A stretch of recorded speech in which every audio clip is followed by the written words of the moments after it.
சூக்கும சரீரம், தூள சரீரம். வெளியே தெரியுறது தூள சரீரம் தான். அதுக்குள்ளே எத்தனை சட்டை இருக்கு? 4 சட்டை இருக்கு. சரிங்களா? இப்போ பிறப்பு முடிச்சாச்சு, வந்த வேலை முடிஞ்சிருச்சு. இப்போ எத்தனாவது சட்டை அழிஞ்சுது? 5வது சட்டையை அழிச்சிட்டார். இப்போ எத்தனாவது சட்டையில் இருக்கும் உயிர்? 4வது சட்டையில் இருக்கும். 4வது சட்டையில் இருக்கும். உடனே என்ன செய்வார்? சொர்க்கத்துக்கு அனுப்புறதா நரகத்துக்கு அனுப்புறதா அப்படின்னு இன்னொரு சட்டையை மாட்டுவார். அதுக்கு என்ன பேர்? யாதனா சரீரம். யாதனா சரீரம். பூதனா சரீரம் போனால் புரியட்ட ரூபம்தானே யாதனா சரீரமாகி சொர்க்கமுடு நரகு தீதுல அணுவாய் யோனி சேர்ந்துடும்னு சிவஞான சித்தியார் பாட்டு.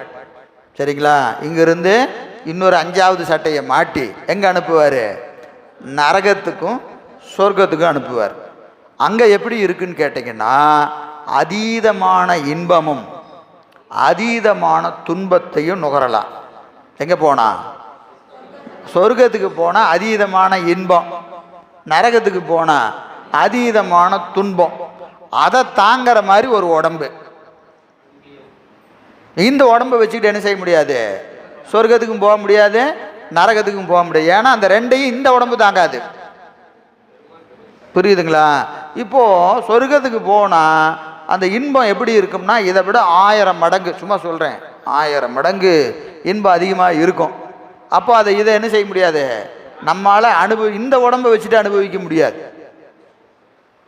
ஏன்னு கேட்டால் இப்போ புரிகிற மாதிரி வச்சுக்குவோம். இப்போ டீ சாப்பிட்றோம், ஒரு ஸ்பூன் சர்க்கரை போட்டு கொடுத்தா குடிச்சிட்றோம். 2 ஸ்பூன் போட்டோன்னே என்ன செய்கிறோம்? சர்க்கரை நிறையா போச்சு, தகட்டுது. அந்த இனிப்பு என்ன செய்ய முடியல, இந்த நாக்குனால் தாங்க முடியல. சொர்க்கத்தில் போனோன்னு அமுதம் கொடுப்பாங்க, எப்படி இருக்கும்?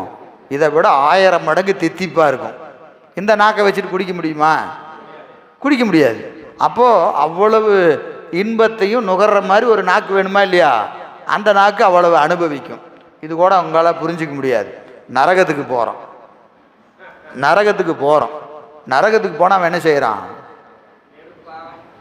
அப்படியே போற்றி பகர்வடியில் சொல்கிறார் என்னென்ன செய்கிறான் அப்படின்னு. என்ன செய்கிறாங்களா? தொடையில் இருக்கிற சதையை வெட்டி எடுத்து சாப்பிடுன்னு கொடுப்பானா. ஆமாம், சாப்பிடுன்னு கொடுப்பானா. ஏன்? எனக்கு சதை ரொம்ப பிடிக்கும்னு சாப்பிட்டு இல்லையா? ஞாயிற்றுக்கிழமை போய் கடல் எலும்பு போட்டுறாத, நல்லா பார்த்து போடுன்னு கேட்டில்ல, இந்த புடி அப்படின்னு என்ன செய்வானா? தொடையில் இருக்கிற சதையை வெட்டி கொடுத்து, ஈரா உன் ஊனை தின், உன்னோட சதையை சாப்பிடியா,